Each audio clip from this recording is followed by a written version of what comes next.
Fingí un viaje a casa de mi prima, pero en realidad me quedé escondida en casa del vecino, observando mi propia casa. Lo que descubrí la madrugada de aquel jueves me hizo darme cuenta de que a veces las personas que más amamos son las que más nos traicionan. Mi hijo y mi nuera ocultaban algo tan perturbador que, cuando la verdad salió a la luz, mi vida nunca volvió a ser la misma. Pero antes de seguir, verifica si ya estás suscrito al canal y escribe en los comentarios: ¿desde dónde estás viendo este video? Nos encanta saber hasta dónde están llegando nuestras historias. Mi nombre es Hilda, tengo 62 años y vivo en Guadalajara. Esta casa donde vivo hace 35 años fue construida ladrillo por ladrillo con el sudor de mi difunto esposo, Antonio. Cada habitación cuenta una historia nuestra. El portal donde tomábamos café de olla los domingos. El patio donde mi hijo Ricardo aprendió a caminar. La cocina donde preparé miles de comidas con amor. Cuando Antonio murió hace 5 años, Ricardo insistió en venir a vivir conmigo con su esposa, Patricia.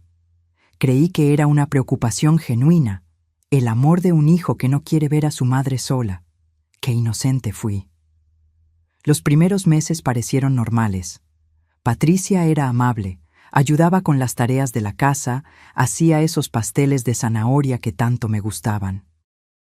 Ricardo arreglaba lo que se rompía, cuidaba el jardín, conversaba conmigo sobre fútbol y política. Pero hace unos 3 meses, algo cambió. Comenzó con los susurros. Yo entraba a la sala y ellos dejaban de hablar abruptamente. Ricardo escondía el celular cuando me acercaba. Patricia cambiaba de tema con esa sonrisa forzada que no engañaba a nadie.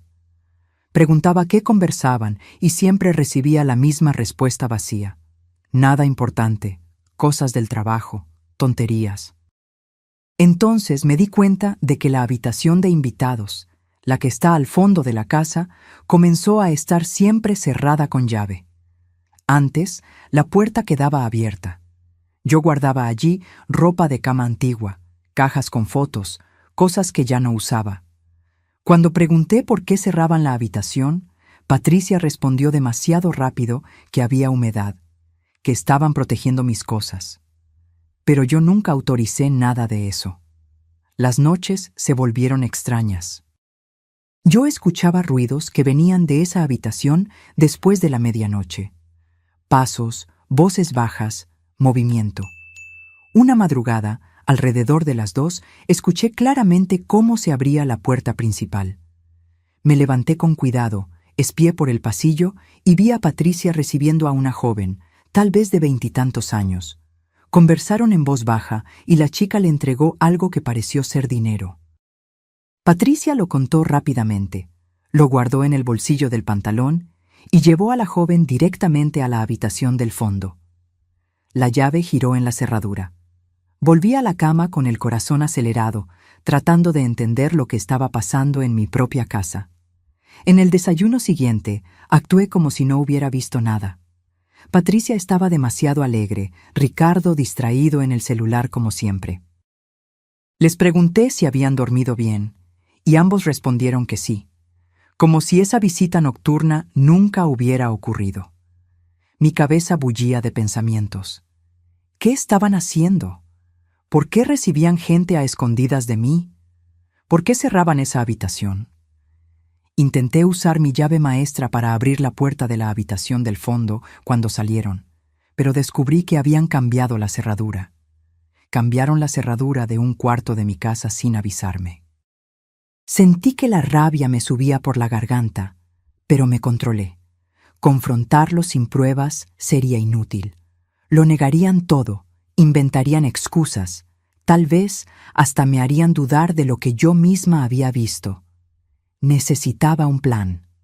Fue entonces cuando pensé en simular un viaje. Diría que iba a pasar una semana en casa de mi prima Mariana, en Puerto Vallarta. Dejaría la casa vacía y observaría de lejos lo que hacían cuando pensaran que yo no estaba cerca. ¿Pero observar desde dónde? Fue cuando pensé en don Gonzalo, mi vecino de la casa de al lado. Él tiene 68 años, es viudo como yo y siempre ha sido un amigo presente. La tarde siguiente, Crucé la barda baja que separa nuestras propiedades y toqué a la puerta trasera de su casa. Don Gonzalo estaba regando las plantas cuando me vio. Me di cuenta por su expresión de que algo andaba mal. «Hilda, qué bueno que viniste. Necesito contarte algo». Nos sentamos en su cocina y lo que escuché me dejó helada. Don Gonzalo dijo que hacía semanas que notaba un movimiento extraño en mi casa. Personas diferentes entrando y saliendo siempre por la noche, siempre con maletas o mochilas. Él creía que eran amigos de Ricardo o parientes de Patricia, pero comenzó a desconfiar cuando vio que se intercambiaba dinero en la puerta. Se me revolvió el estómago. Le conté mis sospechas, lo que había visto, los susurros, la habitación cerrada. Don Gonzalo asintió con pesar. «Creo que tu hijo y tu nuera están usando tu casa para algún negocio, Hilda. No sé exactamente qué, pero no es nada bueno». Fue entonces cuando armé el plan completo.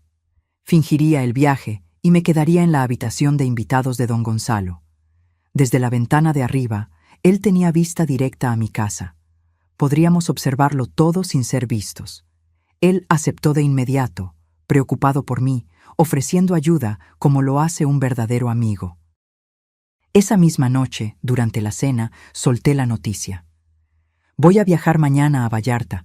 Mariana ha estado insistiendo desde hace tiempo y decidí pasar unos días con ella». La reacción fue instantánea. Ricardo levantó los ojos del plato con un brillo extraño. Patricia sonrió de más, demasiado entusiasmada. «¡Qué maravilla, suegra! Le va a hacer bien. Nosotros cuidamos todo aquí». Ricardo estuvo de acuerdo demasiado rápido. «Sí, mamá. Aprovecha, descansa. Aquí todo está bajo control». Aquel alivio mal disimulado en sus rostros lo confirmó todo. Querían que me fuera. Necesitaban que saliera de casa. A la mañana siguiente hice todo el teatro. Arreglé la maleta vieja, puse ropa, productos de baño, todo a la vista de ellos. Llamé a Mariana en voz alta desde la sala para que oyeran. Mi prima estaba al tanto del plan y aceptó participar en la puesta en escena. Ricardo insistió en llevarme hasta el terminal de autobuses. En la terminal me abrazó y me dijo que le llamara cuando llegara. Busqué en sus ojos culpa, remordimiento, cualquier señal de que el niño que crié todavía existía allí. Pero solo vi prisa. Quería verme partir pronto. Entré a la terminal como si fuera a tomar el autobús, pero esperé media hora escondida y salí por otra puerta. Tomé un taxi y le pedí que me dejara 2 cuadras antes de mi calle. Caminé hasta la casa de don Gonzalo por la entrada trasera. Él ya tenía todo preparado. La habitación de invitados con vista a mi casa, binoculares sobre la mesita, silla cómoda junto a la ventana. Ahora solo queda esperar, Hilda. Las primeras horas fueron de una calma engañosa. Patricia salió al mercado por la mañana. Ricardo fue a trabajar como siempre. La casa quedó vacía y silenciosa. Pero cuando llegó la noche, todo cambió. Alrededor de las 7 de la noche, un auto se detuvo frente a mi casa. 2 personas bajaron, un joven y una chica, ambos de unos 25 años. Llevaban mochilas grandes. Patricia abrió la puerta antes de que tocaran el timbre, como si ya los esperara. Hubo una conversación rápida en la puerta. Vi al joven sacar dinero de su cartera y entregárselo a Patricia. Ella contó los billetes con agilidad y los invitó a pasar. Mi corazón se disparó. Acababa de ver a mi nuera recibiendo un pago de desconocidos y dejándolos entrar a mi casa como si fuera un hotel. Don Gonzalo estaba a mi lado, presenciando la misma escena. ¿Estás viendo eso, Hilda? Es exactamente lo que te dije. Están alquilando tu casa. La rabia que sentí fue como un incendio en el pecho. Alquilando cuartos en mi casa, en la casa que construí con mi marido, sin mi conocimiento, sin mi permiso, transformando mi hogar en un negocio clandestino. Quise cruzar la calle en ese momento y confrontarlos frente a esos extraños, pero don Gonzalo me sujetó por el brazo. «Calma, Hilda. Si vas ahora, solo sabrás esto. Pero si esperamos, lo descubrimos todo. ¿Cuánto tiempo llevan haciendo esto? ¿Cuántas personas? ¿Cuánto dinero? Ahí sí podrás actuar con todas las cartas en la mano. Tenía razón. Respiré hondo, tratando de controlar la furia. Me senté de nuevo junto a la ventana, con las manos temblorosas en mi regazo. Durante la hora siguiente, vi luces encenderse en varias habitaciones de mi casa, la sala, la cocina y luego aquella habitación del fondo que mantenían cerrada. Ahora entendía por qué. No había humedad, había huéspedes. Extraños durmiendo en el mismo espacio donde guardé durante años la ropa de mi difunto marido, las fotos de nuestra vida juntos, los recuerdos de 35 años de matrimonio. Las lágrimas comenzaron a correr sin que me diera cuenta. No eran lágrimas de tristeza, eran de traición. ¿Cómo pudo mi propio hijo hacerme esto?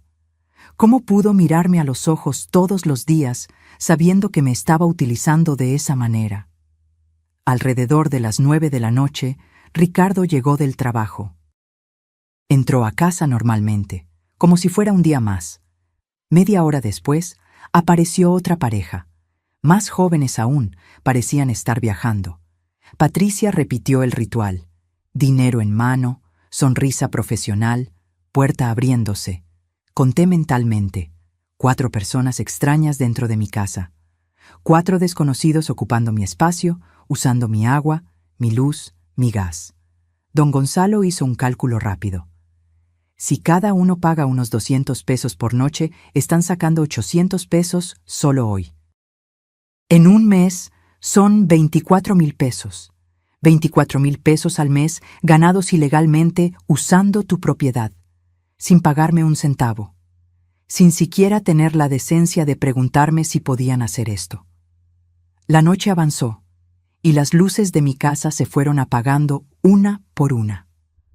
Los huéspedes se recogieron. Ricardo y Patricia también se fueron a dormir. Todo volvió al silencio, como si nada malo estuviera pasando. Me quedé despierta toda la noche, incapaz de cerrar los ojos sabiendo que había extraños durmiendo bajo mi techo.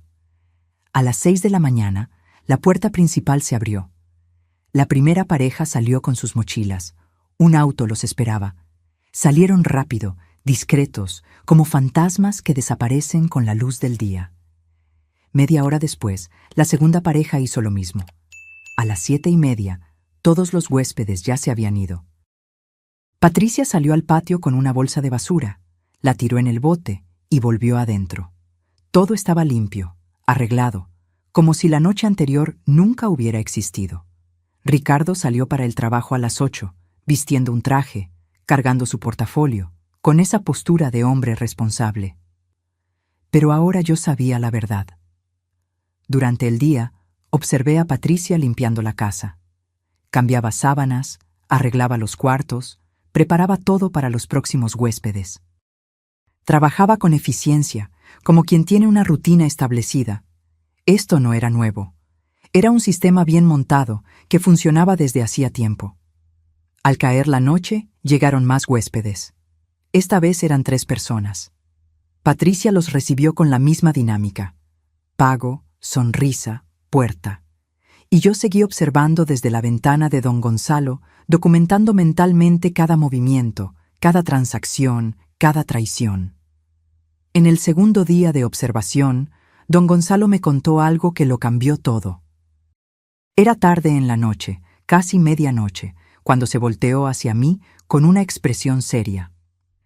Hilda, hay otra cosa que necesitas saber. Hace 2 semanas vi a Patricia conversando con un hombre en la panadería de la esquina. No era Ricardo, era un tipo mayor, bien vestido, con un portafolio de cuero. Conversaron durante casi 1 hora. Mi corazón se aceleró. ¿Qué hombre? Don Gonzalo dudó antes de continuar. No sé quién era, pero escuché algunas palabras de la conversación. Hablaban sobre documentos, sobre evaluación de salud mental, sobre casas de reposo. El mundo se me vino encima: salud mental, evaluación, casa de reposo. Esas palabras resonaron en mi cabeza como campanas de alarma. No solo me estaban robando, estaban planeando algo mucho peor. Don Gonzalo me puso la mano en el hombro. Estate atenta el jueves por la noche, Hilda. Todos los jueves hay más movimiento. Es cuando vas a descubrirlo todo. Pasé los días siguientes en estado de alerta constante. Observaba a los huéspedes llegar y partir. Patricia administraba todo con precisión. Ricardo ayudaba menos visiblemente, pero era cómplice total. Compraba suministros extras, mantenía el jardín bonito, hacía mantenimiento en la casa. Y todas las noches los veía contando dinero juntos en la mesa del comedor. Aquella mesa donde comimos juntos durante años como familia. Llegó el jueves. Desde temprano me di cuenta de que el ambiente era diferente. Patricia limpió la casa entera con más cuidado.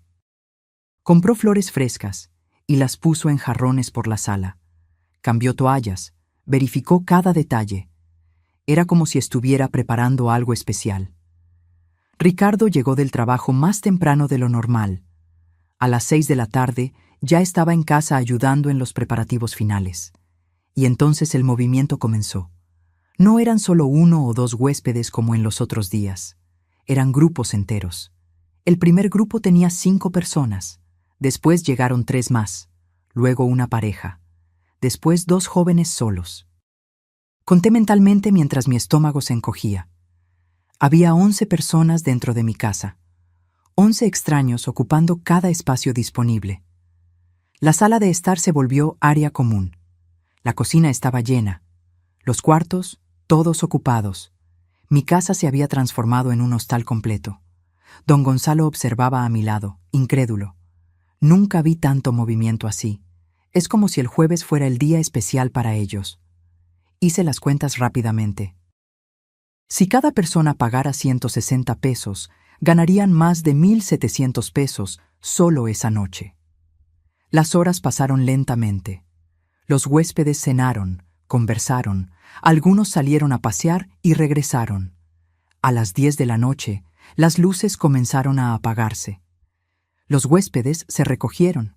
Patricia y Ricardo limpiaron todo y también se fueron a dormir.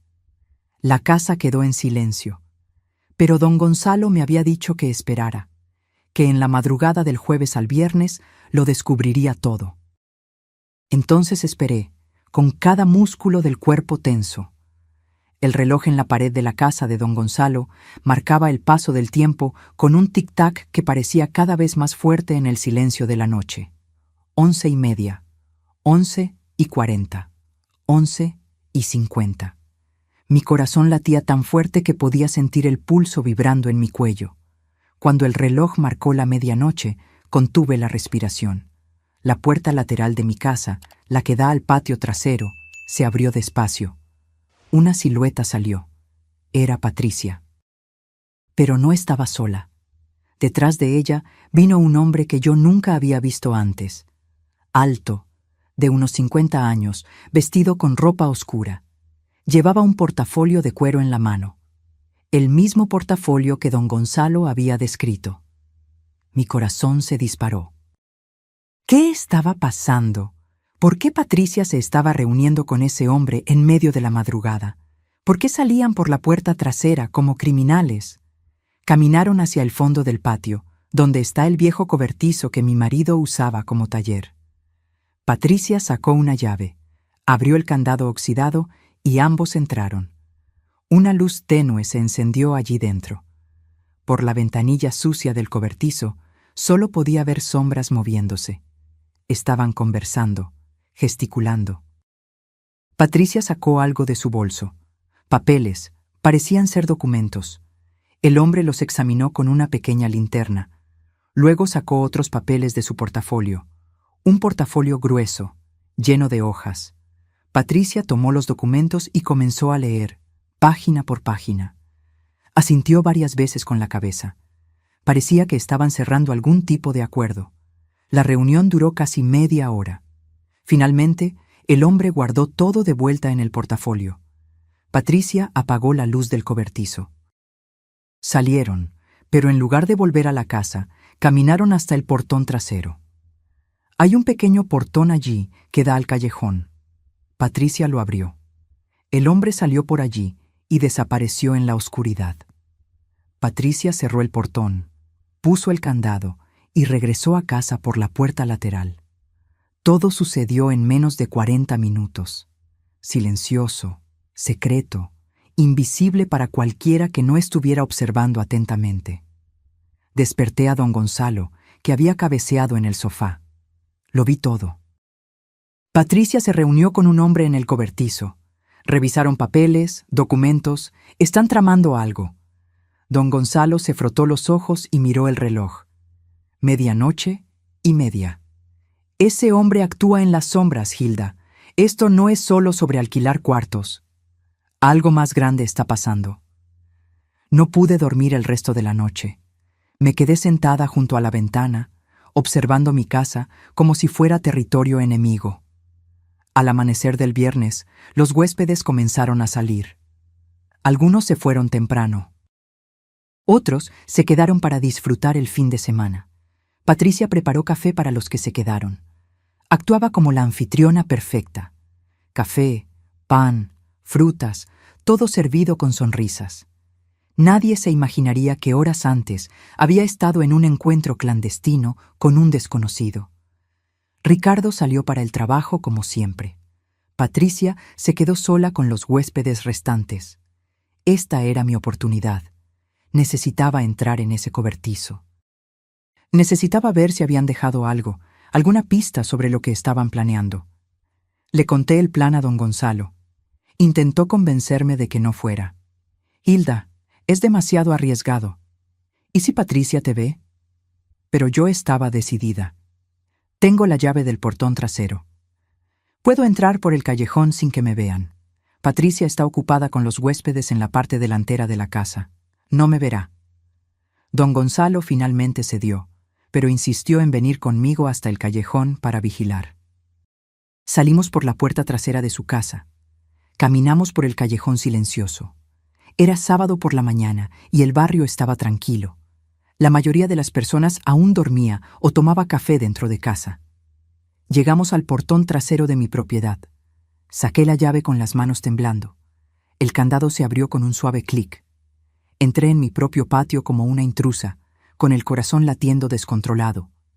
El cobertizo estaba a unos 15 metros del portón. Caminé agachada, escondiéndome detrás de los arbustos que yo misma había plantado años atrás. Cada paso parecía demasiado ruidoso. Cada respiración demasiado alta. Finalmente llegué al cobertizo. La puerta tenía un candado simple, el mismo que mi marido usaba hacía décadas. Busqué la llave correcta en el manojo. Mis dedos temblaban tanto que probé 3 llaves diferentes antes de encontrar la correcta. El candado se abrió. Entré en el cobertizo y cerré la puerta detrás de mí. La luz del sol entraba por la ventanilla empolvada, creando rayos dorados en el aire. El lugar olía a madera vieja y tierra húmeda. Herramientas oxidadas colgaban de las paredes, cajas apiladas en las esquinas. Todo parecía intacto, normal. Pero entonces vi algo diferente en la antigua mesa de trabajo de mi marido. Una caja de metal. No era nuestra. Nunca la había visto antes. Era gris, moderna, con un simple cierre.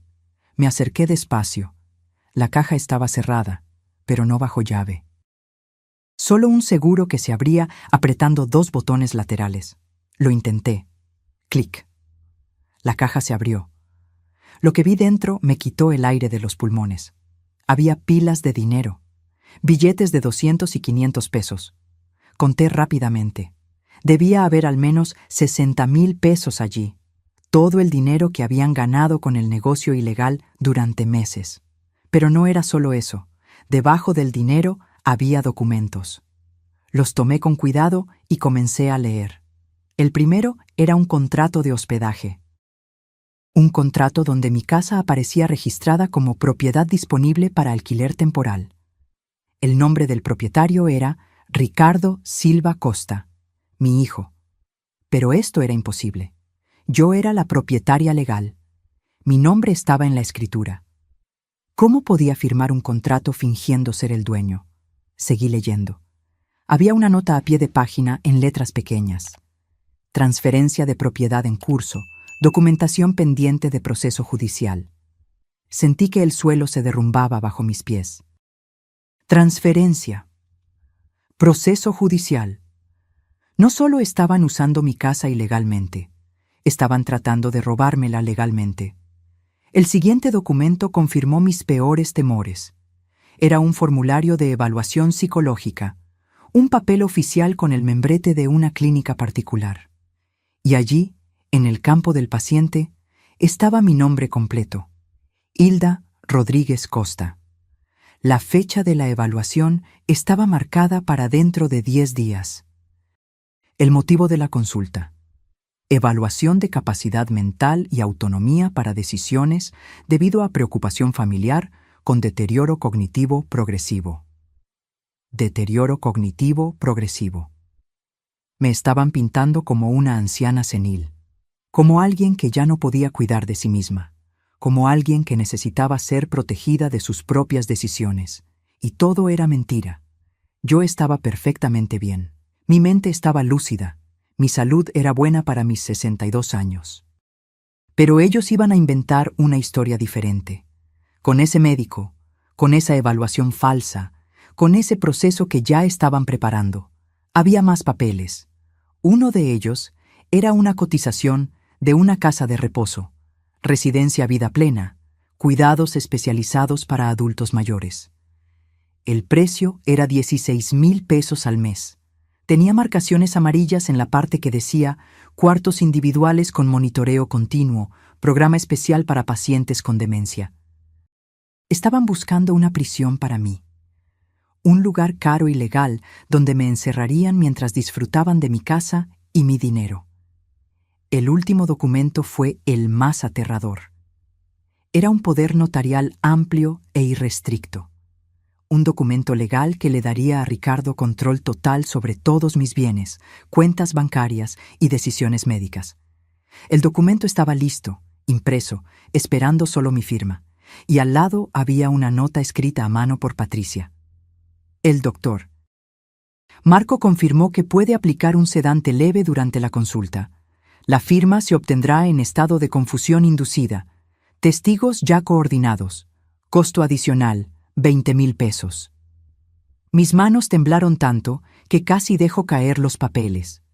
Iban a drogarme, llevarme a un médico corrupto, darme algún medicamento que me dejaría confusa, hacerme firmar ese poder sin que yo entendiera lo que estaba pasando, con testigos pagados que dirían que yo estaba consciente. Todo legal en el papel. Todo falso en la realidad. Escuché voces afuera. Me congelé. Era Patricia hablando con alguien. Probablemente un huésped. Estaban cerca. Demasiado cerca. Rápidamente saqué mi celular y tomé fotos de todos los documentos. Cada página, cada anotación, cada detalle. Mis manos temblaban, pero logré capturar las pruebas. Puse todo de vuelta en la caja exactamente como lo encontré. Cerré la caja, cerré el cobertizo. Corrí agachada de vuelta al portón trasero. Don Gonzalo me estaba esperando en el callejón con cara de aflicción. Pensé que te habían agarrado. Te quedaste allí casi media hora. No podía hablar. Solo le mostré el celular con las fotos. Don Gonzalo miró la pantalla del celular. Pasó de imagen en imagen, y su rostro se fue poniendo cada vez más pálido. Dios mío, Hilda, esto es un plan criminal completo.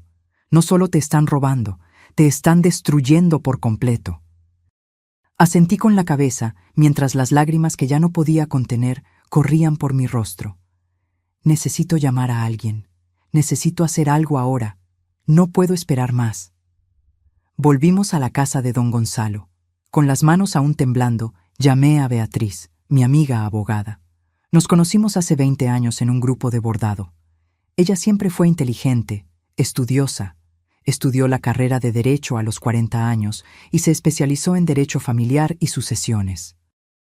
Si alguien podía ayudarme a entender las implicaciones legales de lo que estaba sucediendo, era ella. Hilda, lo que me estás contando es extremadamente grave, dijo Beatriz por teléfono, con voz cargada de preocupación.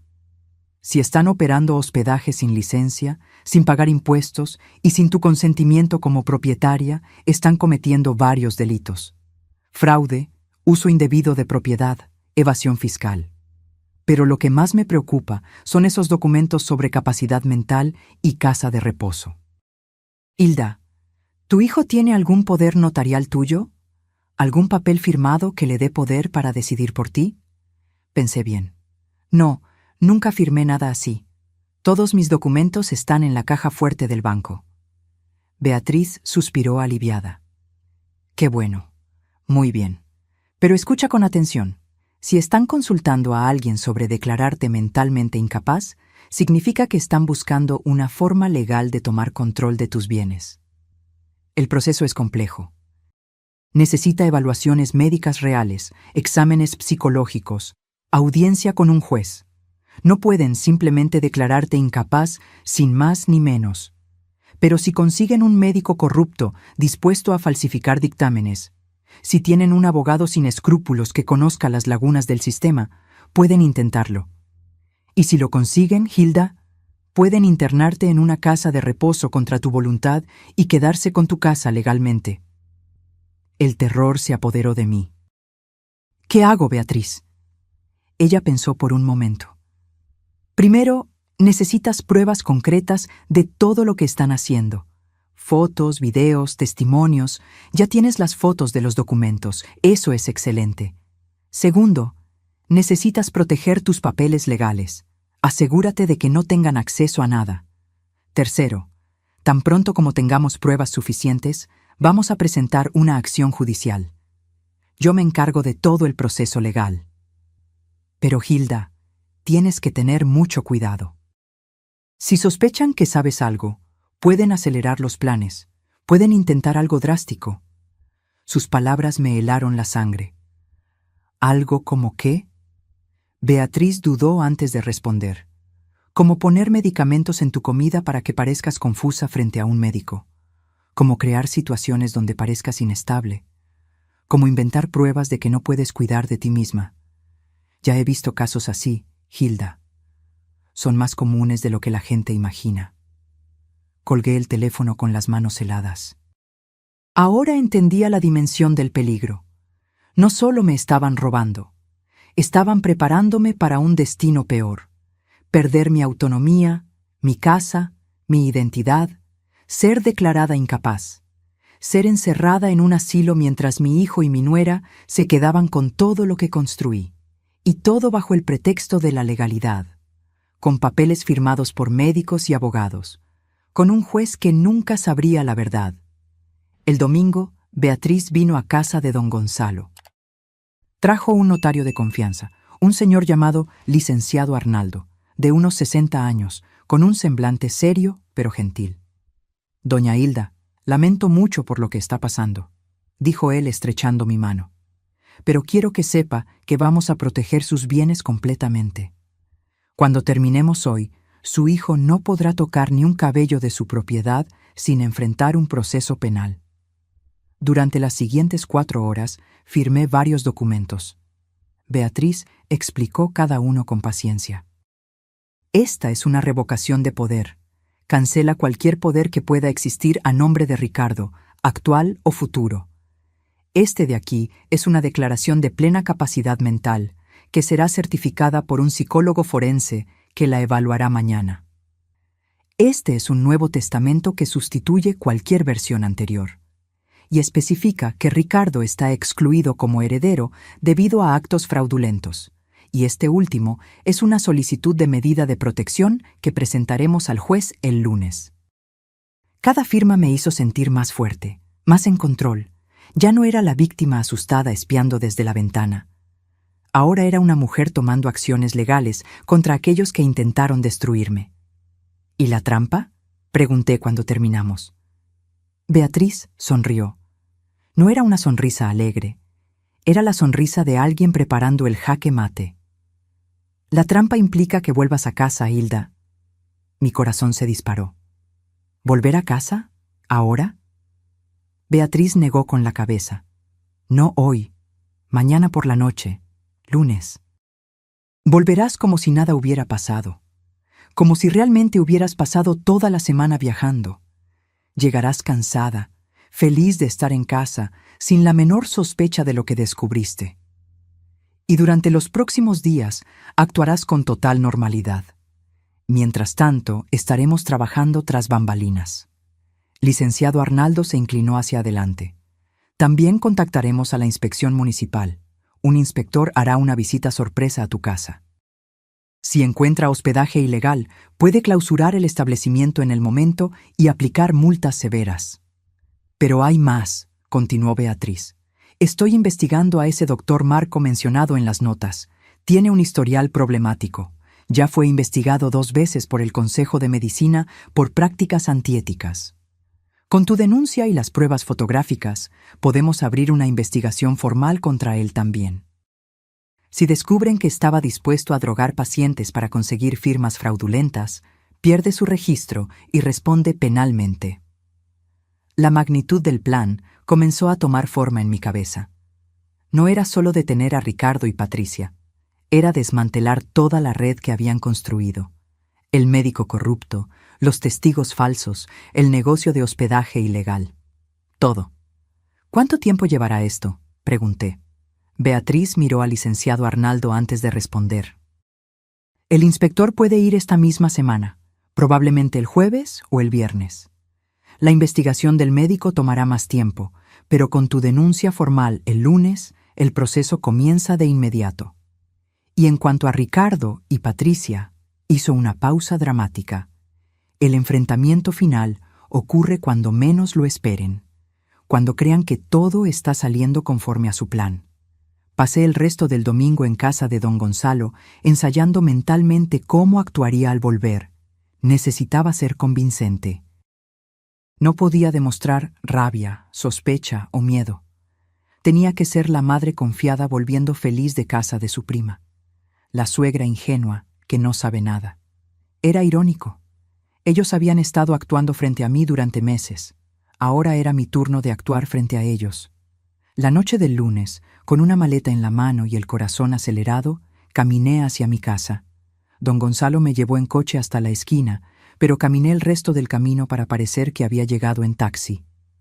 Toqué el timbre. Escuché pasos apresurados dentro. La puerta se abrió. Ricardo estaba allí, con expresión de sorpresa. «Mamá, no te esperábamos hasta mañana». Sonreí con el cariño que una madre guarda para su hijo, aunque mi corazón estuviera roto por dentro. Decidí volver un día antes. Extrañaba mi casa. Patricia apareció detrás de Ricardo. Su sonrisa era perfecta, demasiado perfecta. «Bienvenida de vuelta, suegra. ¿Cómo estuvo el viaje?» Entré a casa con la sensación de estar entrando en territorio enemigo. Todo parecía normal, limpio, arreglado. Ningún vestigio de los huéspedes que ocuparon esos espacios solo 2 días antes. Patricia había hecho un trabajo impecable borrando las evidencias. El viaje fue genial. Mentí con sorprendente facilidad.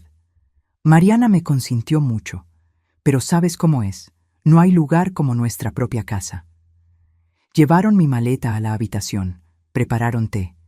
Se sentaron conmigo en la sala haciendo preguntas sobre el viaje inventado. Respondí con historias que había preparado, restaurantes que mi prima y yo supuestamente visitamos, paseos que hicimos, conversaciones que tuvimos. Ricardo y Patricia escuchaban, asentían, sonreían. Pero yo veía algo en sus ojos. Alivio. Alivio por haber vuelto sin sospechas. Alivio porque el secreto seguía intacto. «La casa está muy bonita», comenté mirando alrededor. «La cuidaron perfectamente». «Claro», dijo Patricia demasiado rápido. «Limpiamos todo, regamos el jardín, todo como pediste». Di un sorbo al té y añadí casualmente: «Hasta el olor es diferente.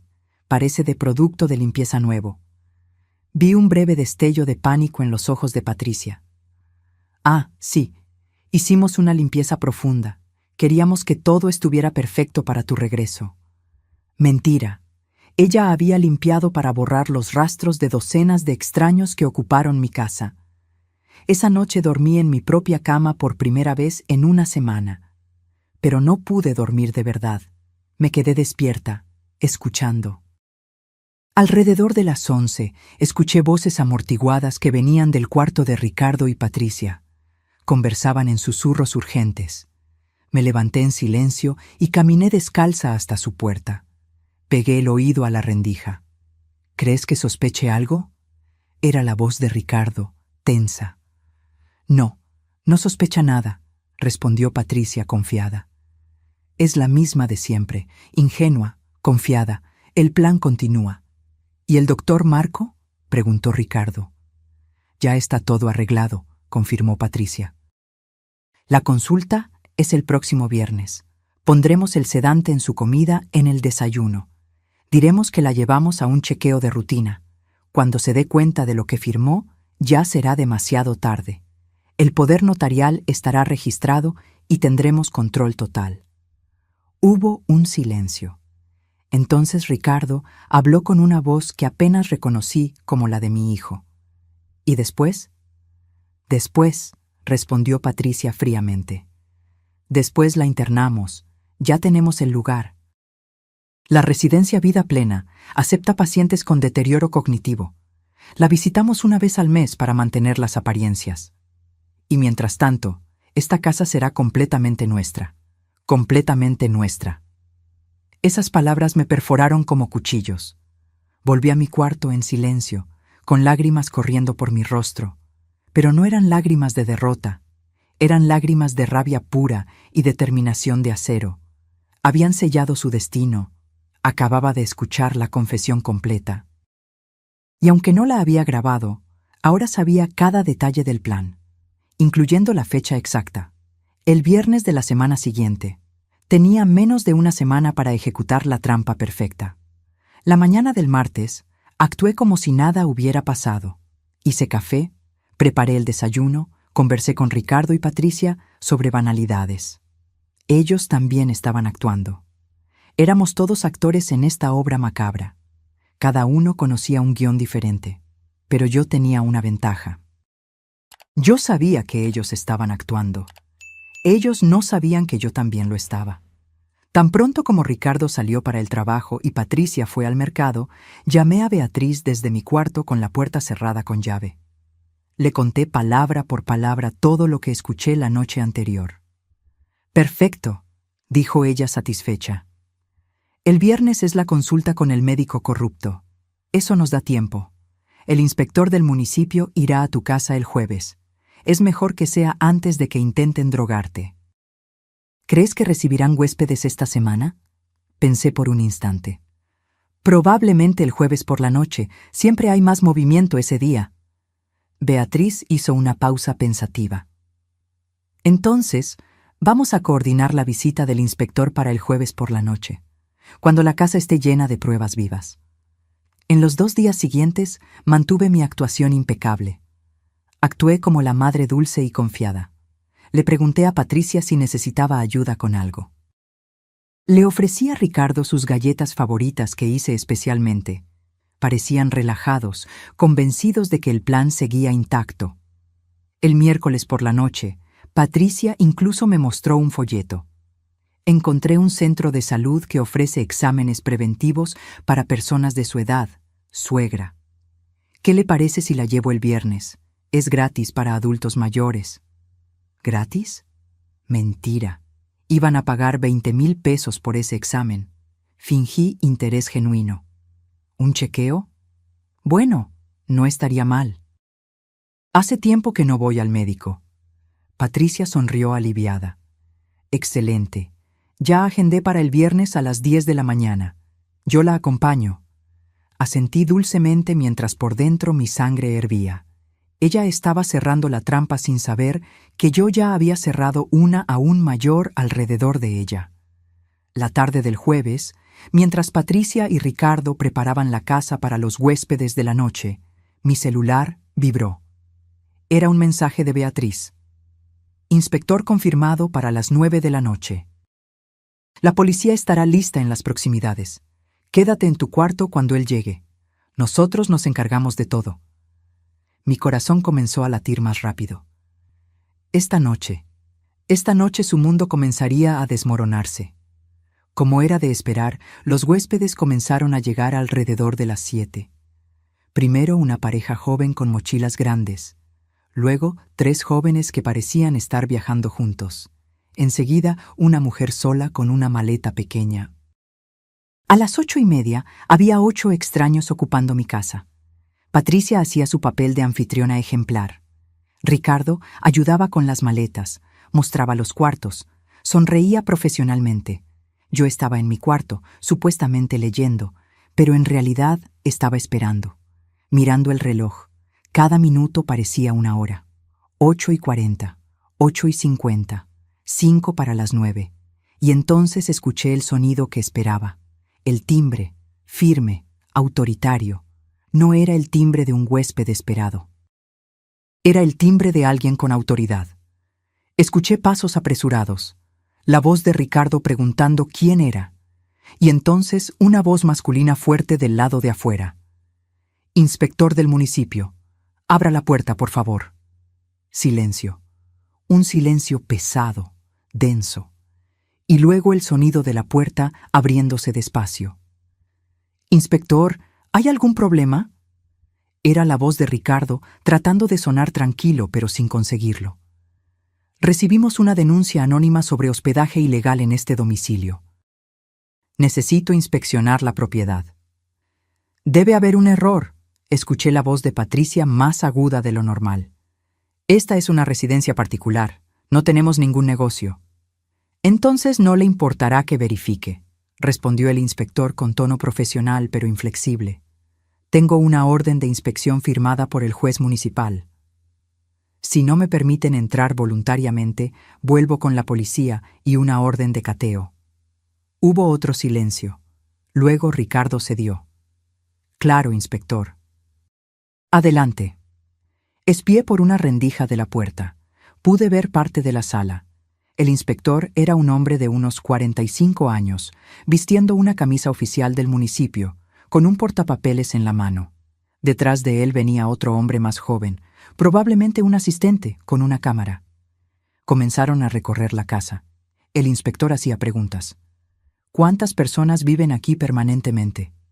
Ricardo respondió con voz temblorosa. 3. Mi madre, mi esposa y yo». El inspector miró alrededor de la sala. Allí estaban los 8 huéspedes, algunos sentados en el sofá, otros de pie, todos con expresiones confusas. «¿Y estas personas son?» Patricia intentó improvisar. «Son amigos de visita». El inspector caminó hasta uno de los huéspedes, un joven de unos 30 años. «¿Usted es amigo de la familia?» El joven, honesto o tal vez nervioso, respondió: «No, señor. Reservé un cuarto por internet. Pagué 200 pesos la noche». El rostro de Ricardo se puso pálido. Patricia intentó intervenir. «Está confundido, inspector. No sé de qué está hablando». Pero el inspector ya estaba caminando hacia los cuartos. Abrió la puerta de lo que había sido mi cuarto de invitados.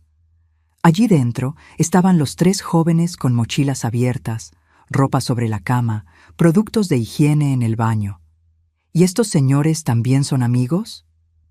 El silencio de Patricia fue respuesta suficiente.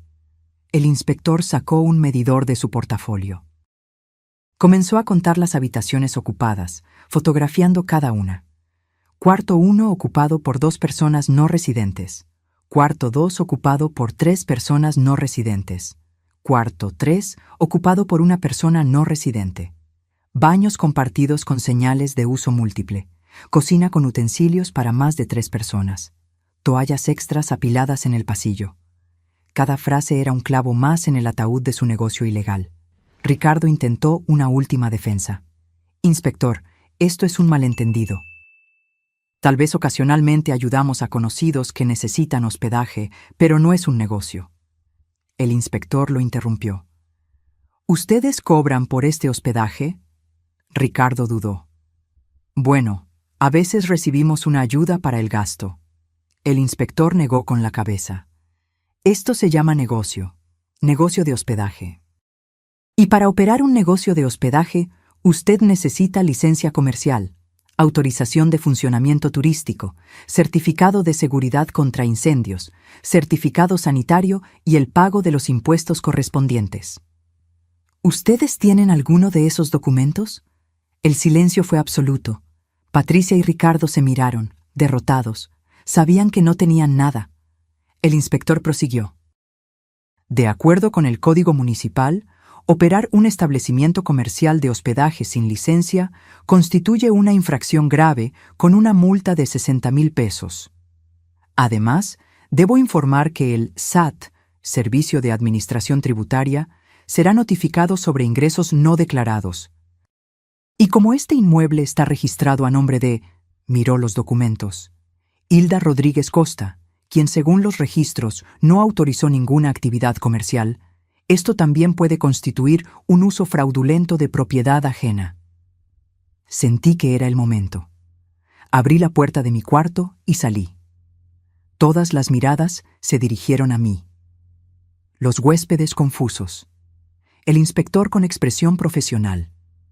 Ricardo y Patricia con rostros de puro terror. Buenas noches, dije con voz tranquila. Soy Hilda Costa, propietaria de este inmueble. El inspector asintió respetuosamente. Doña Hilda, ¿usted autorizó el funcionamiento de un establecimiento de hospedaje en su propiedad?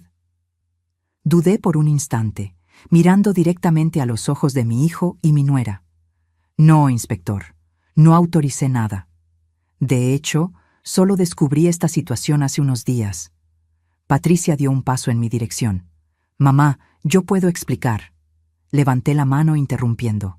No quiero explicaciones, Patricia. No ahora. Me giré hacia el inspector. ¿Qué sucede ahora? Él cerró el portapapeles. Los huéspedes actuales tendrán que desalojar la propiedad de inmediato. Les daremos 30 minutos para recoger sus pertenencias. Su hijo y su nuera recibirán una notificación oficial de la multa y tendrán que comparecer ante el juez municipal la próxima semana. También activé a la policía. Hay 2 policías afuera en caso de que se necesite refuerzo para el desalojo. Los siguientes 30 minutos fueron caóticos. Los huéspedes recogieron sus pertenencias a toda prisa, algunos exigiendo el reembolso a Patricia. Ella había guardado el dinero en su bolso y tuvo que devolverlo bajo la atenta mirada del inspector. Ricardo quedó paralizado, incapaz de hablar, viendo cómo su negocio ilegal se desmoronaba en minutos. Cuando el último huésped salió, el inspector me entregó una copia del informe oficial. Doña Hilda, le recomiendo que consulte a un abogado. Usted tiene derecho a demandar por daños. Ya tengo abogada, inspector. Gracias por su trabajo esta noche. Cuando el inspector y el asistente salieron, la casa se sumió en un silencio sepulcral. Los 3 nos quedamos en la sala. Yo estaba de pie junto a la ventana. Ricardo sentado en el sofá con la cabeza entre las manos. Patricia cerca de la puerta, de brazos cruzados, con expresión de animal acorralado. Fue ella quien habló primero. La voz ya no era dulce ni calculadora, era desesperada. Mamá, sé que esto parece malo, pero teníamos nuestros motivos. Las cuentas de la casa son altas. Tenemos deudas. Me giré hacia ella despacio. ¿Motivos? ¿Deudas? ¿Y eso justificaba transformar mi casa en un negocio ilegal sin mi consentimiento? Patricia dio un paso en mi dirección. Íbamos a contarte eventualmente. Solo queríamos juntar dinero primero, para tener algo de dinero antes de... ¿Antes de qué? Interrumpí con voz cortante. Antes de drogarme y hacerme firmar un poder notarial fraudulento. El silencio que siguió fue ensordecedor. Patricia palideció. Ricardo levantó la cabeza abruptamente, con los ojos muy abiertos por la conmoción. ¿Cómo?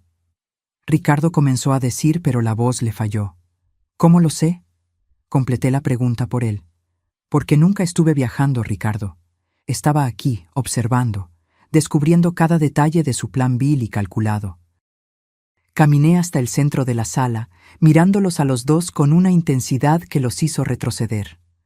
Sé sobre el esquema de hospedaje ilegal. Sé sobre el dinero escondido en el cobertizo. Sé sobre el doctor Marco.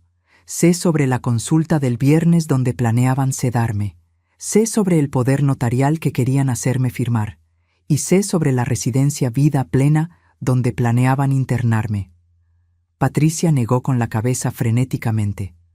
No, no, no es lo que usted piensa.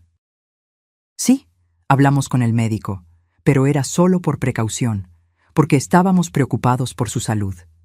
Dejen de mentir, grité y mi voz resonó por las paredes de mi propia casa.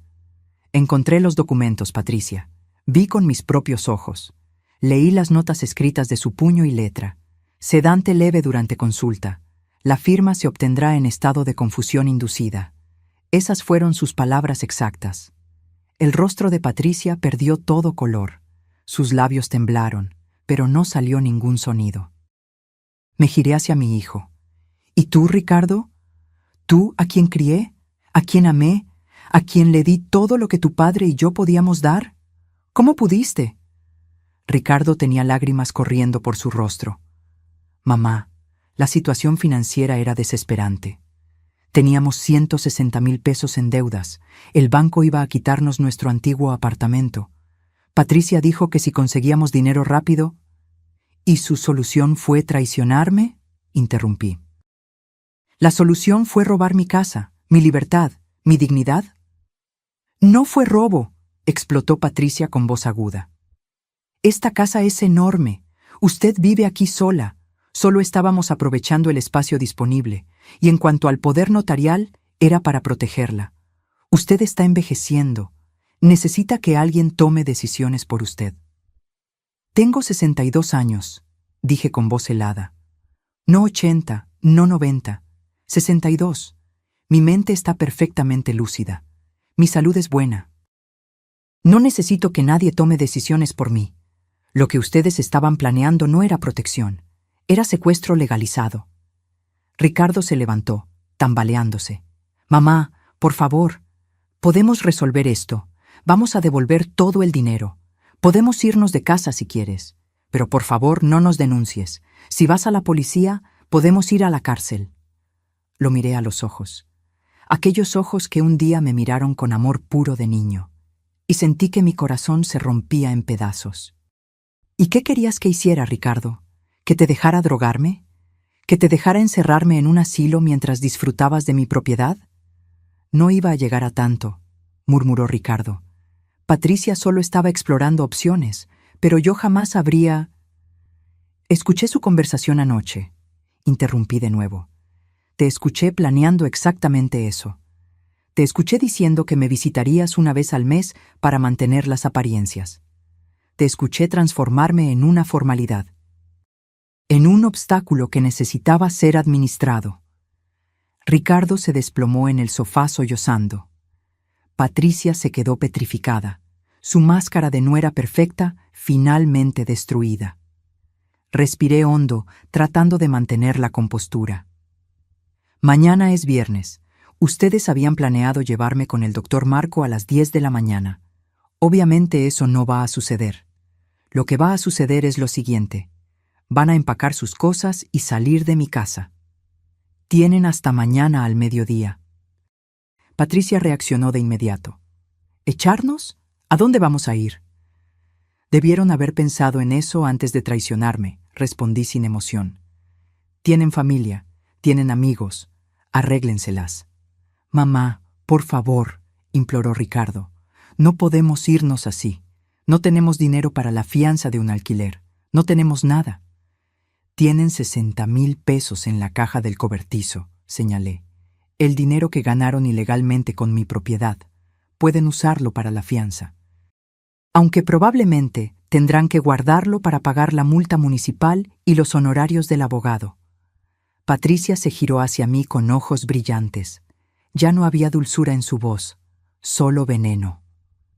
¿Sabe una cosa? Está bien, vamos a salir de su preciosa casa. Pero no piense que esto termina aquí. Vamos a contratar un abogado. Vamos a impugnar la multa. Vamos a presentar una demanda por desalojo indebido. Sonreí sin humor. Adelante, Patricia. Contrate un abogado.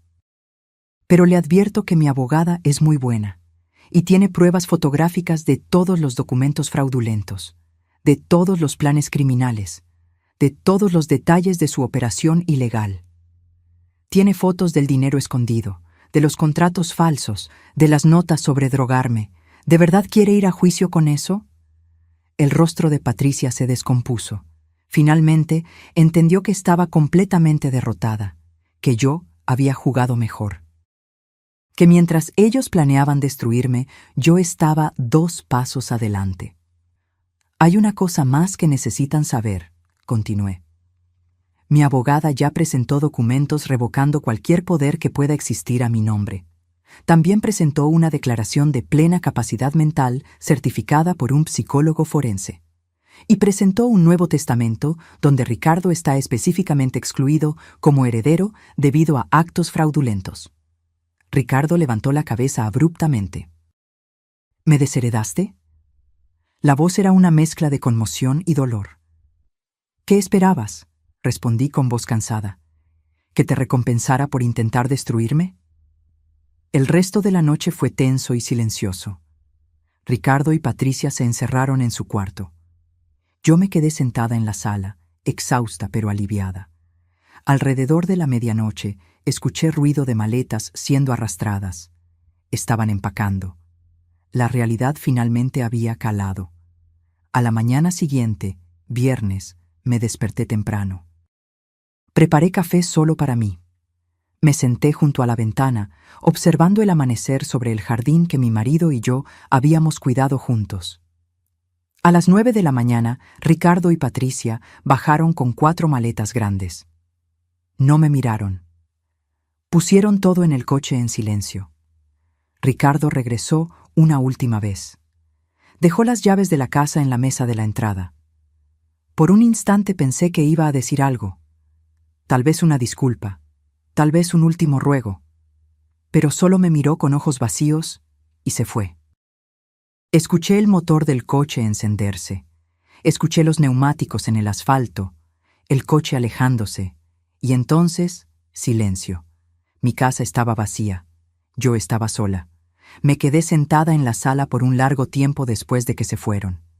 La casa se sentía diferente, más grande, más silenciosa, pero también más mía que nunca. Recorrí cada habitación despacio, recuperando cada espacio que había sido violado por extraños. Abrí las ventanas para dejar entrar aire fresco.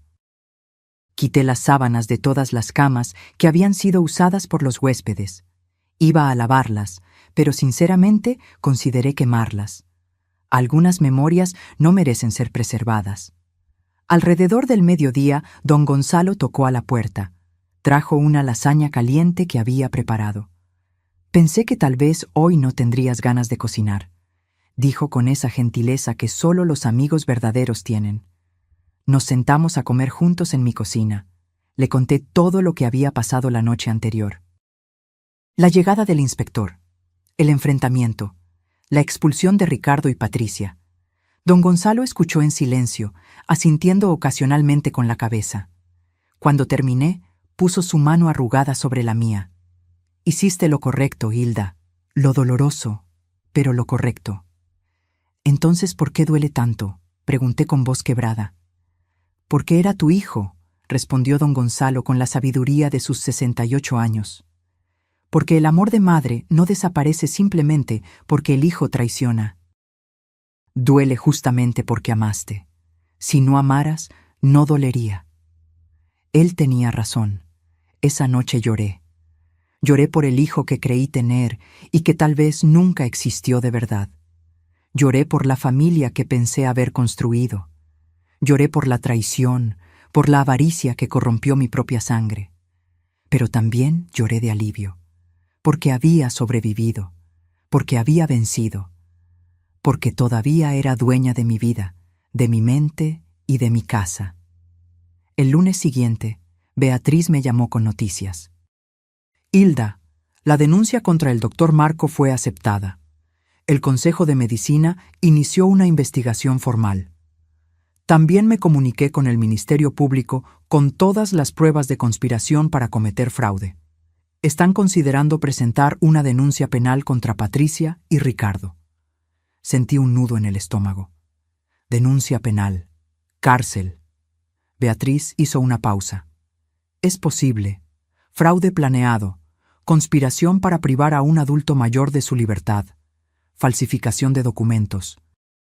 Las acusaciones son graves. Pero Hilda, la última palabra es tuya. Si no quieres seguir con el proceso penal, podemos limitarnos al proceso civil. Pensé mucho en ello. Una parte de mí quería que pagaran integralmente por lo que intentaron hacerme. Pero otra parte, la que aún era madre, no soportaba la idea de mi hijo en prisión. Beatriz, sigue con todo lo relacionado con el doctor Marco. Ese hombre merece perder su registro. Pero en cuanto a Ricardo y Patricia, necesito tiempo para pensar. Beatriz entendió. Tienes un mes antes de que expire el plazo para presentar la denuncia penal.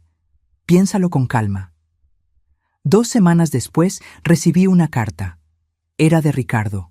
El sobre estaba arrugado, como si hubiera sido escrito y reescrito varias veces. Con manos temblorosas la abrí.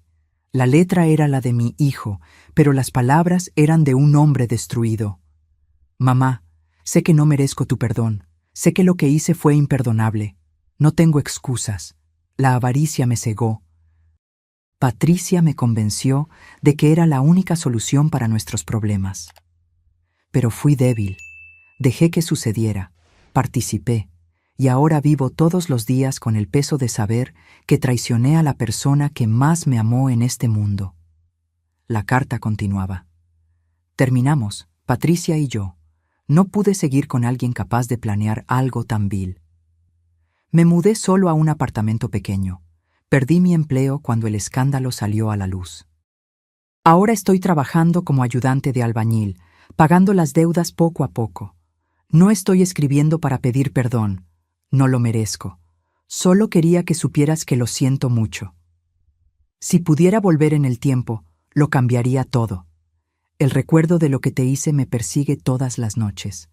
La carta terminaba simplemente: te amé, te amo, y me arrepiento de haberte perdido. Tu hijo que ya no merece ser llamado así, Ricardo. Lloré al leer esas palabras. Una parte de mí quería romper la carta y olvidarlo todo. Pero otra parte, esa parte materna que don Gonzalo había mencionado, sentía el dolor de mi hijo. Eso no justificaba sus acciones. Nunca lo justificaría. Pero era un dolor real, un arrepentimiento real. O al menos yo quería creer que lo era. Guardé la carta en un cajón. No estaba lista para responder. Tal vez nunca lo estaría. Pero tampoco podía tirarla. Un mes después tuve que tomar la decisión sobre las acusaciones penales. Me senté con Beatriz en su oficina. Si sigo con las acusaciones, ¿qué sucede? Ella fue honesta conmigo. Probablemente de 3 a 5 años de prisión para ambos. Patricia recibiría más tiempo por ser la principal ideóloga. Ricardo tal vez menos si coopera. Tendrían antecedentes penales permanentes, dificultad para encontrar empleo en el futuro. Básicamente, sus vidas quedarían marcadas para siempre. Respiré hondo. ¿Y si no sigo? Beatriz se inclinó hacia adelante. La multa municipal sigue vigente. Tendrán que pagarla. El doctor Marco perderá su registro independientemente de tu decisión sobre Ricardo y Patricia. Y civilmente, ya están legalmente impedidos de acercarse a ti o a tu propiedad. Cerré los ojos. Pensé en mi marido, en lo que él habría querido. Pensé en el niño que Ricardo fue antes de que la avaricia lo corrompiera. Pensé en el tipo de persona que yo quería ser al final de mi vida. No voy a presentar la denuncia penal, dije finalmente. Beatriz asintió sin juzgar. ¿Estás segura? No, admití. Pero es algo con lo que puedo vivir. Ellos tendrán que vivir con lo que hicieron. Eso ya es suficiente castigo. Beatriz sonrió levemente. Eres más generosa de lo que merecen, Hilda. 6 meses pasaron desde aquella noche en que el inspector tocó a mi puerta. La casa es realmente mía de nuevo. Contraté una empresa de limpieza profesional que eliminó todos los vestigios de los huéspedes. Pinté las paredes con colores nuevos. Doné los muebles que habían sido usados por extraños y compré piezas nuevas. Transformé la habitación del fondo en un taller de costura. Siempre quise tener un espacio solo mío para coser, y ahora tengo tiempo y tranquilidad para eso. Don Gonzalo sigue siendo mi vecino y mejor amigo. Cenamos juntos 2 veces por semana. Él me ayudó a instalar un sistema de seguridad en la casa. No porque tenga miedo, sino porque ahora valoro mi privacidad más que nunca. Beatriz se convirtió en más que mi abogada. Es mi confidente, mi protectora legal, mi amiga. Me aseguré de actualizar mi testamento, dejando algo para ella por todo lo que hizo. ¿Y Ricardo?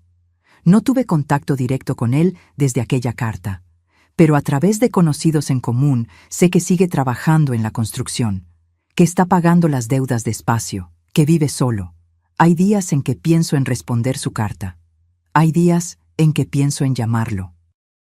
Pero luego recuerdo la caja en el cobertizo, de los documentos sobre drogarme, de las conversaciones sobre internarme en un asilo, y la herida sangra de nuevo. Tal vez un día pueda perdonar, no olvidar. Nunca voy a olvidar, pero tal vez pueda perdonar. Mi terapeuta dice que el perdón no es para la persona que te hirió, es para ti misma, para liberarte del peso del odio. Estoy trabajando en eso, despacio, dolorosamente, pero estoy trabajando. Una tarde, mientras cosía en mi nuevo taller, don Gonzalo vino a visitarme. Se quedó mirando el vestido que estaba haciendo, un vestido azul claro con flores bordadas. «Es hermoso», comentó. «Gracias», respondí. «Es mi forma de sanar. Cada puntada es un pedazo de mi vida que rescato». Él sonrió. «¿Sabes una cosa? Sobreviviste a algo que habría destruido a mucha gente. Eres más fuerte de lo que te imaginas, Hilda». Aquella noche, mientras me preparaba para dormir en mi casa silenciosa pero segura, pensé en todo lo que había sucedido. El viaje falso, la noche espiando desde la ventana de don Gonzalo, el cobertizo y sus secretos, la madrugada en que contuve la respiración viendo la verdad completa, el enfrentamiento, la victoria, el dolor, la soledad que vino después. Me miré en el espejo. Vi a una mujer de 62 años con más arrugas que antes, con ojos más tristes pero también más sabios. Vi a una sobreviviente. Vi a alguien que había sido traicionada por quien más amaba y aún así seguía de pie. Aprendí que el amor puede ser el disfraz perfecto para una trampa, susurré a mi reflejo. Pero también aprendí que el amor propio es el escudo más fuerte contra cualquier traición. Apagué la luz y me acosté en mi cama, en mi casa, bajo mi techo. Sola sí, lastimada, claro, pero libre, dueña de mi destino. Y eso, después de todo lo que viví, era más valioso que cualquier cosa. Los meses continuaron pasando y la vida fue encontrando un nuevo ritmo. Un ritmo más lento, más tranquilo, pero genuino. Comencé a asistir a un grupo de bordado en la iglesia del barrio. Conocí a otras mujeres de mi edad, cada una con sus historias, sus dolores, sus superaciones. Me sentí parte de algo nuevo. Don Gonzalo me presentó a un club de jardinería. Los sábados por la mañana nos reunimos para intercambiar esquejes, compartir técnicas, hablar sobre flores y plantas. Aprendí que la vida continúa incluso después de las mayores tormentas, que es posible reconstruir, que es posible ser feliz de nuevo, de una forma diferente, más cautelosa tal vez, pero real. En una de esas tardes de sábado, mientras podaba las rosalías del jardín, vi un coche detenerse frente a casa. Mi corazón se aceleró cuando reconocí quién salió del coche. Era Ricardo. Estaba diferente, más delgado, ropa sencilla de quien trabaja duro, barba sin afeitar, ojos cansados. Nos quedamos mirando por un largo momento, él desde el portón, yo desde el medio del jardín con las tijeras de podar aún en la mano. «Hola, mamá», dijo él con voz baja, casi un susurro. «Hola, Ricardo», respondí. Mi voz salió más firme de lo que esperaba. Él miró al suelo. «Sé que no tengo derecho a estar aquí. Sé que no quieres verme. Pero hoy se cumple un año desde que todo sucedió, y necesitaba venir, necesitaba verte, aunque sea solo de lejos. Un año. Yo no me había dado cuenta de que tanto tiempo había pasado. Él continuó hablando, las palabras saliendo rápidas como si hubiera ensayado 1000 veces. Cambié, mamá. Sé que eso no borra lo que hice. Nada puede borrarlo, pero cambié. Voy a terapia todas las semanas. Pagué la mitad de las deudas. Trabajo honestamente. Me levanto todos los días a las 5 de la mañana y voy a la obra. Y todos los días cargo con el peso de saber que traicioné a la persona que más me amó en este mundo. Lágrimas comenzaron a correr por su rostro. No vine a pedir perdón porque sé que no lo merezco. No vine a pedir volver porque sé que no puedo.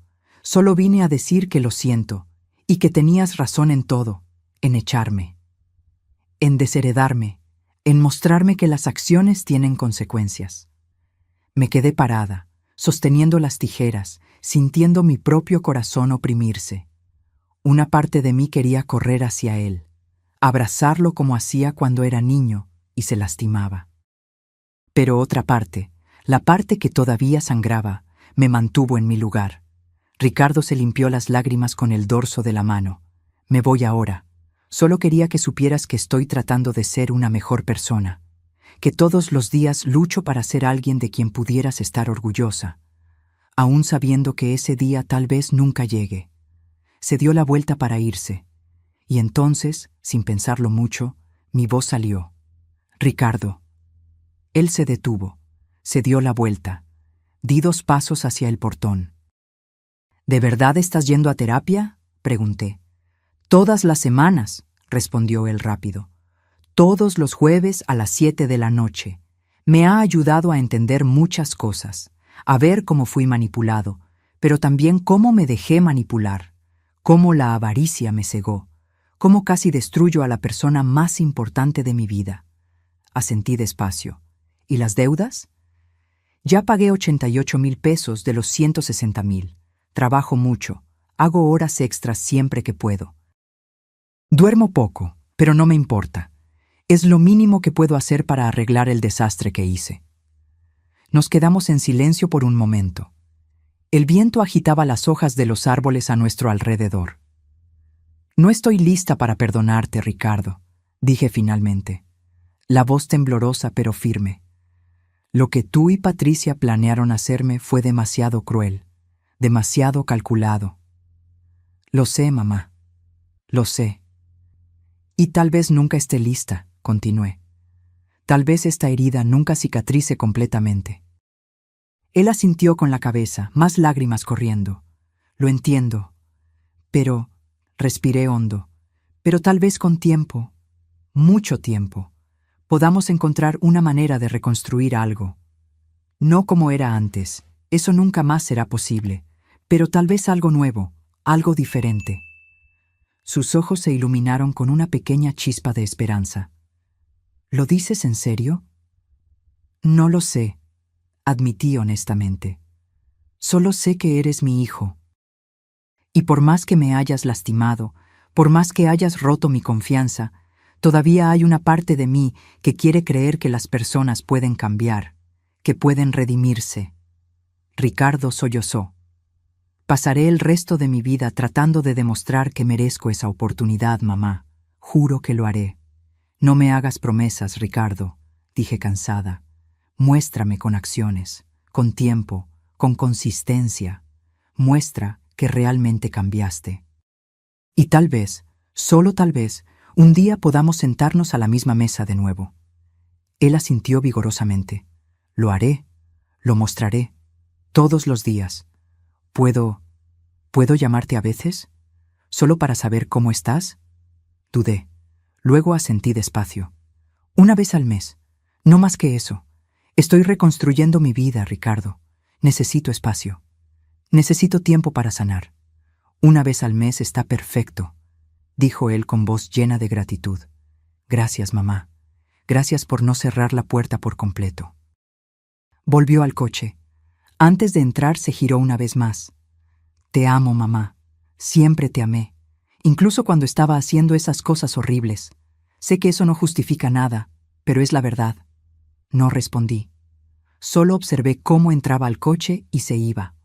Cuando el coche desapareció en la esquina, mis piernas flaquearon. Me senté en una banca del jardín y lloré. Lloré todo lo que había contenido durante esa conversación. Don Gonzalo apareció unos minutos después. Había visto todo desde su ventana, pero había respetado mi privacidad. Se sentó a mi lado en silencio. «Hiciste bien», dijo él finalmente. «No cerraste la puerta, pero tampoco la abriste por completo. Dejaste una rendija, y así es como funciona la sanación. Poco a poco, con cautela». «¿Tienes razón?», pregunté. «No lo sé, Hilda», respondió honestamente. «Solo el tiempo lo dirá, pero hiciste lo correcto al darle la oportunidad de mostrarlo. Y hiciste lo correcto al dejar claro que las palabras no bastan, que necesitas ver un cambio real». En los días siguientes pensé mucho en ese encuentro, sobre las palabras de Ricardo, sobre la posibilidad de que un día pudiéramos reconstruir algún tipo de relación. No sería como antes. La confianza rota nunca se reconstruye igual. Siempre queda una grieta. Pero tal vez podría transformarse en algo nuevo, algo construido no en la ingenuidad, sino en la conciencia, en la claridad de los límites. En el respeto mutuo ganado con esfuerzo, Beatriz me dijo que hice bien en no cerrar todas las puertas, que el perdón es un proceso, no un evento, que puede llevar años, o puede que nunca suceda completamente, y que está bien, que yo tenía derecho a sanar a mi propio ritmo. Hoy, mientras escribo esta historia sentada en mi taller de costura, rodeada de telas de colores e hilos, miro por la ventana hacia mi jardín. Las rosalías que podé aquel sábado están floreciendo hermosas, rojas, amarillas, rosadas, símbolos de renovación, de cosas que parecían muertas, pero que vuelven a la vida con cuidado y tiempo. Aprendí tantas lecciones en estos últimos meses. Aprendí que la confianza es frágil y preciosa, que debemos protegerla, especialmente de las personas más cercanas, porque son ellas quienes pueden causar las peores heridas. Aprendí que la intuición no miente, que cuando algo se siente mal, probablemente está mal. Que debemos confiar en nuestros instintos incluso cuando todos dicen que estamos exagerando. Aprendí que los documentos legales son importantes, que los poderes notariales y los testamentos deben guardarse con cuidado, que nunca es demasiado pronto para proteger nuestro patrimonio y nuestra autonomía. Aprendí que la soledad no es el peor destino, que a veces es mejor estar sola que rodeada de personas que te traicionan. Que los amigos verdaderos como don Gonzalo y Beatriz valen más que la sangre. Aprendí que el perdón es para quien perdona, no para quien es perdonado. Que podemos elegir perdonar para liberarnos del odio. O podemos elegir no perdonar y eso también está bien. Que la sanación no tiene manual de instrucciones. Y aprendí que incluso después de las peores tormentas, incluso después de las mayores traiciones, la vida continúa. Que somos más fuertes de lo que imaginamos, que podemos reconstruir. Que podemos ser felices de nuevo, de una forma diferente tal vez, más cautelosa, más consciente, pero real y genuina. Miro a la mujer en la que me convertí. Ya no soy aquella Hilda ingenua que creía que la familia era sagrada independientemente de cualquier cosa. Ahora sé que la familia se construye con respeto, honestidad y amor verdadero. No solo con sangre. Tengo cicatrices, algunas visibles, muchas invisibles. Pero también tengo fuerza, sabiduría, autonomía y una paz que viene de saber que defendí mi dignidad, que no me dejé destruir, que luché y vencí. A veces por la noche antes de dormir, todavía pienso en todo lo que pasó, en el viaje falso, en las noches observando desde la ventana, en la caja en el cobertizo, en los documentos que probaban la conspiración completa contra mí, y me pregunto qué habría pasado si no hubiera confiado en mi intuición, si hubiera ignorado las señales, si no hubiera simulado aquel viaje. Probablemente estaría ahora en un asilo, drogada, confusa, mientras mi hijo y mi nuera disfrutaban de mi casa, viviendo de mi propiedad, visitándome una vez al mes para mantener las apariencias. El pensamiento me da escalofríos, pero no sucedió, porque fui astuta, porque tuve coraje, porque conté con la ayuda de las personas correctas y porque nunca me rendí conmigo misma. Ricardo me llama una vez al mes como acordamos. Las conversaciones son cortas. Él habla sobre el trabajo, sobre la terapia, sobre las deudas que va pagando. Yo escucho. A veces comento algo. A veces solo escucho. Todavía no estoy lista para más. Tal vez nunca lo esté. O tal vez dentro de algunos años podamos tomar un café juntos, conversar de verdad, reconstruir algo pequeño pero real. No sé, el futuro lo dirá. Por ahora vivo un día a la vez. Coso, jardineo, tomo café de olla con don Gonzalo, voy al grupo de bordado, cuido mi casa, duermo en paz sabiendo que cada centímetro de este lugar es mío, que nadie puede sacarme de aquí, que construí muros legales lo suficientemente fuertes para protegerme. Y de vez en cuando miro las rosalías del jardín y pienso que soy como ellas. Fui podada brutalmente por la traición. Sangré, casi muero.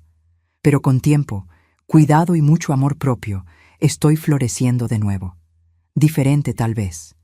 Más cautelosa con certeza, pero viva, fuerte y mía, completamente mía. Ahora, si te gustó esta historia, haz clic en suscribirte y dime en los comentarios, ¿qué parte te dejó con la boca abierta? Y no olvides hacerte miembro para tener acceso a videos exclusivos que no publico aquí. Te espero allí.